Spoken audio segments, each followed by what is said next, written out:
yourself the master race and having to erase the achievements of minorities to make yourself feel better? I think this whole thing is a slippery slope. I question whether or not the executive order can accomplish what he wants, but it scares me that if anything happens to Trump, J.D. Vance is in charge, and he's in charge of this process. And it's interesting we're standing in front of the Museum of African American History as we do this talk. You know, do we now take Oprah Winfrey's name off the theater? Yes, it concerns me. Even in my time, the history, we didn't get a lot of teaching of history. Even now I'm excited about what I learned. The 666, things like, I wasn't taught that.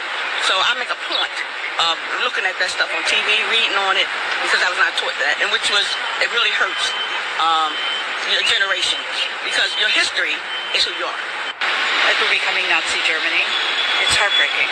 This is not who we thought we were, and it appears it's who we are. But I hope the people in Congress will stand up and keep me from doing this.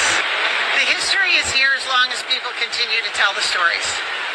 African history, the history of slaves was passed down from generation to generation to generation. The stories were told from grandparents to parents to children to grandchildren. They continue to be told today in a lot of communities. So the history doesn't go away as long as there are people to tell the stories and people to write the book. New reaction tonight after another bold move by President Trump, this time taking aim at the Smithsonian Institution. He says it's to restore truth and sanity to American history.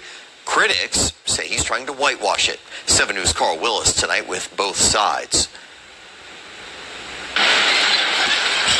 The Smithsonian Institution, the world's largest museum, education, and research complex, and a powerful draw for visitors like Talisha Bhatia. There's the Indian Museum, the African American Museum, all those Smithsonians. Yeah, it's unbelievable. It's also the latest target of the Trump administration and the focus of an executive order that aims to remove what the administration considers anti-American ideology. Certain narratives on the country's racial history.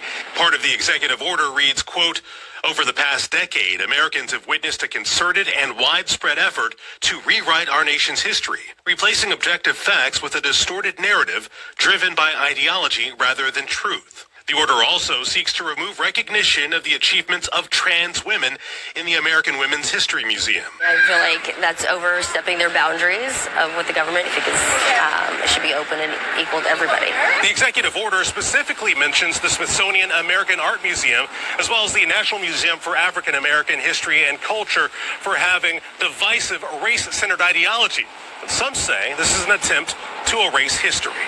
It really hurts your generation, because your history is who you are. Imagine calling yourself the master race and having to erase the achievements of minorities to make yourself feel better.